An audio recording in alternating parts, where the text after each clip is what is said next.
It's the Ranty Rider. Run! Good morning, good afternoon, good evening, whatever time it is while you're watching this, and today is the first of my Watch with Ranty Rider videos. I'm going to take you back all the way to 2014 when a certain Jack Sanderson uploaded a video of an accident he had on the Cat and Fiddle, the A537 between Buxton and Macclesfield. It's a very nice road to ride. The speed limit has been brought down to 50 miles an hour and there are average speed cameras on it. The reason being because some people think it's a racetrack and ride like pillocks. The good news is I'm going to be disappearing up into this corner and we'll watch the ride together for what happens when you can't actually control a bike. We're starting off at some speed along here. I know this road quite well. I do ride it fairly regularly, 3 or 4 times a year at least. It's a few miles from where I live. And we're coming around the sort of Walker Barn area, heading from Macclesfield towards Buxton.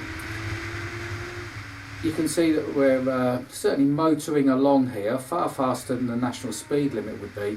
And the rider in front, they've got a small number plate on, and you'll see that they are getting their knee down on the corners, which means they're pretty committed to them.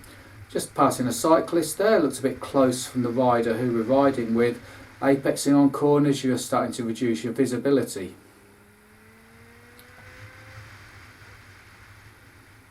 Still doing a fair old lick at this point, and the road surface is quite rough in places where they're riding over it, and you'll see that if your knee is on the white line or the centre line of the road, your head is very far over the wrong side of it. So there's a lot of commitment here and not an awful lot of room for error, as you can see on the passing of the tractor. It seems to come up quite quickly. We're coming up on a slower bike here. The rider in front is still looking at getting their knee down at every opportunity. And you can see how small the number plate is. It certainly doesn't look legal size to me. Again, this is the sort of thing that attracts the wrong sort of attention.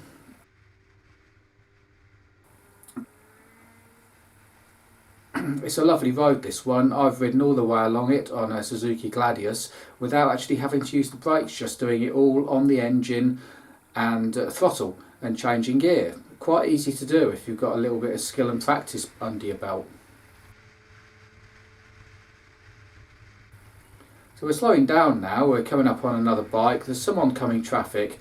These cameras, they do massively over-exaggerate the distance to the vehicle in front. You can see as we go over the slow markings, we're not that far behind the bike in front as we sit with Jack, or as I'm going to call him, Pillock. We're going now for a nice overtake across solid white lines. It's illegal. Yeah, there are places where solid white lines are not really there for safety, but it's still illegal. We're picking up a lot of speed now and it's just gone wrong.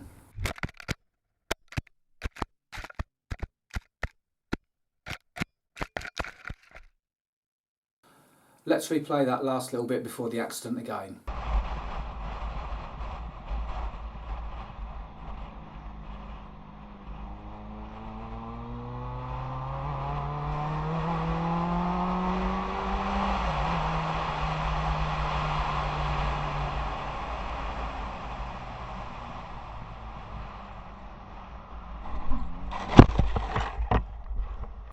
Amazingly, Jack claimed he was in full control of his bike up until the point where he hit the wall.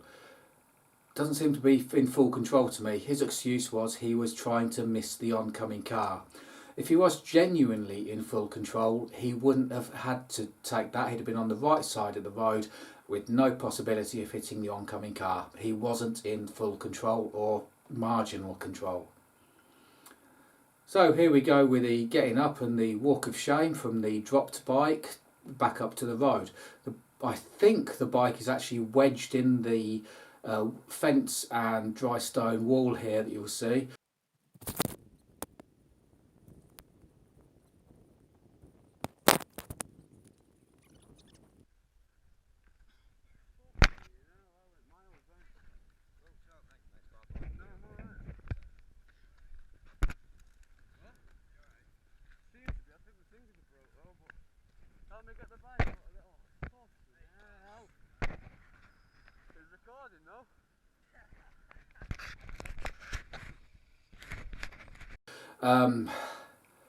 It beggars belief, this particular one. You'll see from the links below that he did get quite a hefty wallop, and yeah, thoroughly deserved it. There's no excuse for this sort of riding, especially along this road, which is well known for being policed. If you ride it yourself, you'll quite often see groups of bikes sat in a lay-by just before an average speed camber, so they can sit there for a bit until their average speed will have dropped below the posted 50-mile-an-hour limit. It is riders like this that are getting bikers a bad reputation in the UK for being a bunch of bleeding hooligans, and in certain circumstances such as this one, it's totally justified. I wouldn't ride like that. The positioning's all wrong for getting good visibility ahead, and as for losing control and nearly going into a car, there's just no real excuse for it in these circumstances. You may be wondering how I'm qualified to pass judgment on this. I've watched the video the same as you have. I don't know the person concerned, but I have taken several advanced riding courses and for a while also taught advanced riding. I once had a trainee come up to me and ask for my top tip. They've been given lots of other top tips. If you're in an area where there's tourists, they're going to walk into the road without looking the correct way. I live in the UK, we drive on the left side of the road. A lot of countries they drive on the right. They're wrong. They should be driving on the left. But a tourist will look to the left instead of the right before stepping out in front of you. Something to bear in mind. My top tip is if you ride like a you will die. Jack Sanderson here was lucky. He went some considerable way down hill and got up and walked away from it with only a broken bike and probably needing a new helmet. The camera survived the ordeal. He was riding with a GoPro, but just no excuse. A bit flabbergasted as to why he'd post this. He said it was to make people aware of the dangers of the road. Roads aren't dangerous. They sit there doing nothing. They might be full of potholes, they might have blind bends, they might have surfaces where the adhesion is lower, all of which around where I live. The road isn't dangerous. It's you being on the road and riding like this that makes it dangerous. My blood pressure at the moment is about 110/70, although that is measured in PSI. Things like this really get my goat, especially when somebody goes, I'm the innocent party. It wasn't my fault. If you've made a boo-boo, I've made lots, believe me, in 30 odd years of riding, and some of them have been very odd rides.